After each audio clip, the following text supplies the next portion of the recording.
അടൂരിലെ NDA സ്ഥാനാർത്ഥി advocate Pandalam പ്രതാപനാണ് നമ്മുടെ ഒപ്പം ചേരുന്നത്. തെരഞ്ഞെടുപ്പിന്റെ അവസാന ഘട്ടത്തിലാണ്. പല ആളുകളെയും പ്രമുഖരെയും കാണുന്ന ഒരു തിരക്കിലുമാണ്. വിജയം എത്രത്തോളം പ്രതീക്ഷിക്കും? ജനങ്ങളുടെ ഒരു വികാരം മനസ്സിലാക്കാൻ കഴിയുമ്പോൾ ഞങ്ങളുടെ പ്രവർത്തകർക്കായാലും നാട്ടുകാർക്കായാലും ഈ തെരഞ്ഞെടുപ്പിൽ എൻ്റെ വിജയം സുനിശ്ചിതമാണ് എന്നവർ നിശ്ചയിച്ചു കഴിഞ്ഞിരിക്കുകയാണ്. ഞാൻ ഈ പള്ളിയങ്കണത്തിലേക്ക് കടന്നു വന്നപ്പോൾ എൻ്റെ സഹോദരിമാരായ അമ്മച്ചിമാരും മറ്റു ആളുകൾ ഇപ്പോൾ ഇറങ്ങി വന്നത് മോനെ ജയിച്ചിരിക്കുകയാണ്, ഞങ്ങൾ എപ്പോഴും പ്രാർത്ഥിച്ചുകൊണ്ടിരിക്കുകയാണ്, നിങ്ങളെ കേട്ട് കാണുമെന്ന് തോന്നുന്നു. അപ്പോൾ അതുകൊണ്ട് വലിയ ആത്മവിശ്വാസം ഞങ്ങൾക്കുണ്ട്, ഈ തെരഞ്ഞെടുപ്പിൽ ഞങ്ങൾ വിജയിക്കും. കാരണം ഈ നാടിന് വേണ്ടി എന്തെങ്കിലും ചെയ്യണം എന്നുണ്ടെങ്കിൽ ഒരു നാട്ടുകാരൻ തന്നെ വേണമെന്നുള്ള പൊതു വികാരം ജനങ്ങളിൽ ഉണ്ടായിട്ടുണ്ട്. ഈ അസംബ്ലി മണ്ഡലത്തിലെ ഒരു നല്ല ശതമാനം ആളുകൾക്കും എന്നെ നേരിട്ടറിയാവുന്ന ആളുകളാണ്. കൊച്ചു കുട്ടികളായിട്ടുള്ള ഇപ്പം പുതിയ വോട്ടേഴ്സ്, സ്വാഭാവികമായിട്ട് അവർക്കൊക്കെ നേരിട്ട് ഇന്ന ആളുടെ മോന് എന്നൊക്കെ പറയുമ്പോൾ നമുക്ക് മനസ്സിലാവുന്നുള്ള, അല്ലാതെ അതൊഴിച്ചാൽ മുഴുവൻ ആളുകൾക്ക് എന്നെ നേരിട്ടറിയാം. ഈ നാട്ടുകാർക്കും അടൂരായാലും ഏഴംകുളത്ത് പോയാലും പറക്കോട് പോയാലും പള്ളിക്ക് പോയാലും ഞാൻ അഹങ്കാരം പറയുകയാണെന്ന് വിചാരിക്കും, എന്നെ പരിചയപ്പെടുത്താതെ തന്നെ അവർക്കെല്ലാം എന്നെ അറിയാം. കാരണം ഞാൻ 40 വർഷക്കാലമായിട്ട് ഇവിടെ പൊതുപ്രവർത്തനം നടത്തുന്ന ആളാണ്. ഈ FCR ബില്ലുമായി ബന്ധപ്പെട്ട ചില ആശങ്കകൾ ക്രിസ്ത്യൻ സമൂഹത്തിനിടയിൽ, അത് നമുക്ക് ഇതുമായി ബന്ധപ്പെട്ട തെരഞ്ഞെടുപ്പിൽ അത് പ്രതിഫലിക്കും?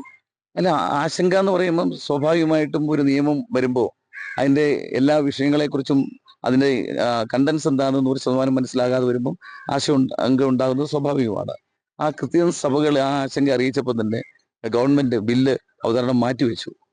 കാരണം ഒരു കാര്യം ചെയ്യാൻ പോകുമ്പോഴാണ് അതിൻ്റെ വരുംവരായികളെ കുറിച്ചുള്ള ചർച്ച വരുന്നത്. സ്വാഭാവികമായിട്ട് ആ ബില്ല് കൊണ്ടുവരുന്നു. അപ്പം FCR നടപ്പിലാക്കിയാൽ ചില സഭകൾക്കൊക്കെ ബുദ്ധിമുട്ടുണ്ടെന്ന് അവരറിയിച്ചു. ഗവൺമെന്റ് അത് മാറ്റിവെച്ചു. എല്ലാവരുമായും ചർച്ച ചെയ്ത് ആർക്കും ദോഷകരമല്ലാത്ത ഒരു ബില്ലാണ് അവതരിപ്പിക്കാൻ ഗവൺമെന്റ്. LDF UDF ഇത് വലിയ ഒരു വിഷയമാക്കി മാറ്റിയിട്ടുണ്ട്. അല്ല, LDF UDF എല്ലാ കാര്യം വിഷയമാകില്ല. SIR എന്ന് പറഞ്ഞാൽ ഇവിടുത്തെ തീവ്ര വോട്ടർ പട്ടിക പരിഷ്കരണം എന്ന് പറയുമ്പോൾ അതേതാണ്ട് ഒരു വിഭാഗത്തെ എങ്ങാണ്ട് ഒഴിവാക്കാനുള്ള ഒരു സംഭവമാണെന്ന് പറഞ്ഞ് വലിയ പ്രചരണമാണ് കേരളത്തിൽ നടത്തിയത്, ഇന്ത്യയിൽ നടത്തിക്കൊണ്ടിരുന്നത്. അതൊക്കെ ഇവിടെ എല്ലാവർക്കും വോട്ടർ പട്ടിക പേര് വന്നു.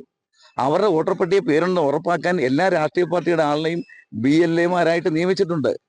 ഓരോ ബൂത്തിലും കോൺഗ്രസിനും CPM-നും BJP-ക്കും BLA-മാരുണ്ട്.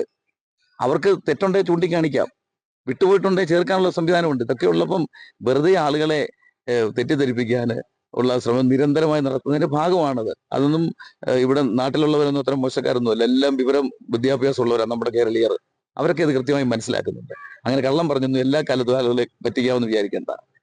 കഴിഞ്ഞ നിയമസഭാ തെരഞ്ഞെടുപ്പിൽ മത്സരിച്ചിരുന്നു. അതിന് ശേഷം 2ാം തവണയാണ് NDA സ്ഥാനാർത്ഥി മത്സരം. തികഞ്ഞ ആത്മവിശ്വാസം തന്നെയാണ് ഈ പ്രാവശ്യം, അല്ലേ? മാറ്റം ഒരുപാട് ഉണ്ടായിട്ടുണ്ടല്ലേ? വലിയ മാറ്റം ഉണ്ടായിട്ടുണ്ട്.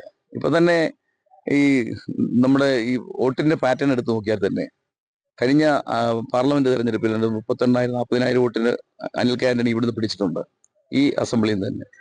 അതിനുശേഷമുള്ള വലിയ രാഷ്ട്രീയ ഡെവലപ്മെന്റ്സ് ഉണ്ടായി. മോദിയോടുള്ള താല്പര്യം വർദ്ധിച്ച് അനവധി ആളുകൾ BJP-യിലേക്ക് കടന്നു വന്നിട്ടുണ്ട്. BJP-ക്ക് വോട്ട് ചെയ്യാൻ സന്നദ്ധരായി നിൽക്കുന്നുണ്ട് ആളുകളുണ്ട്. ഇനി ഇതെല്ലാം കൂടാതെ ഈ വികസന മുരടിപ്പെന്ന് പറഞ്ഞാൽ ഞാൻ വെറുതെ പറയുന്ന ഒരു മുരടിപ്പല്ല. ഞാൻ സൂചിപ്പിച്ചു, ഈ 15 വർഷമായിട്ട് നമുക്കൊന്നും നടന്നില്ല. കുടിവെള്ളം പോലും കൊടുക്കാൻ കഴിഞ്ഞില്ല. കേവലം വോട്ടിന് വേണ്ടി പറഞ്ഞ രാഷ്ട്രീയമല്ല ഞാൻ പറയും, നിങ്ങൾക്ക് പോയി പരിശോധിക്കാം. അപ്പൊ ഇതിനൊരു മാറ്റം വേണം. ഇതൊക്കെ പണമില്ലാത്തത് കൊണ്ടാണ് നടക്കാത്തതെന്ന് പറഞ്ഞാൽ നമുക്ക് മനസ്സിലാക്കാം, പണമില്ല. പക്ഷെ ഇത് പണമില്ലാത്തതുകൊണ്ടല്ല, പഞ്ചായത്തിന്റെ അക്കൗണ്ടിലേക്ക് 104 കോടി രൂപ ഇട്ടിട്ട് ചെയ്യാൻ കഴിയുന്നില്ല.